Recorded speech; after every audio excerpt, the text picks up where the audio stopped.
but everything's possible. So it's feasible. It's theoretically possible for them to do it. Not only they can use nukes, they can use other types of weapons of mass destruction, like biological, chemical weapons, for instance. There is also possibility. I think if they're really cornered, if they're in dead end, and they're pushed more and more away from Ukraine, and this war looks more and more like a defeat, he can do it. The hope is that though there will be people around him who will be pushing back finally at a certain point. He wasn't opposed, frankly, or at least openly, by anyone in his entourage, in his inner circle, since February. But when it comes to pushing the button, it's not an individual decision.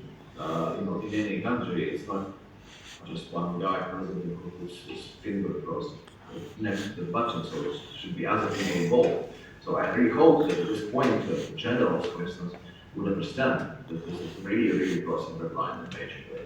And I also hope that the messages they're receiving in Moscow right now from a lot of our Western allies are resolution enough, because there has been an open threat that Russia crosses the line and there will be a devastating strike by conventional weapons, most probably not nuclear weapons, from the US and other NATO members against Russian troops in Ukraine. And the Russian generals know that Americans have this capacity to do this. Look, Uganda gave us something like 20 HIMARS. This is a multiple launch rocket system which Americans have been producing since the 1980s. And this has already made a major turning point in the war in favor of Ukraine, contrary to what Russians were trying to achieve. So imagine that they use even more contemporary weapons against Russian troops. That would be devastating. That would be really end of basically Russian nuclear force to speak of.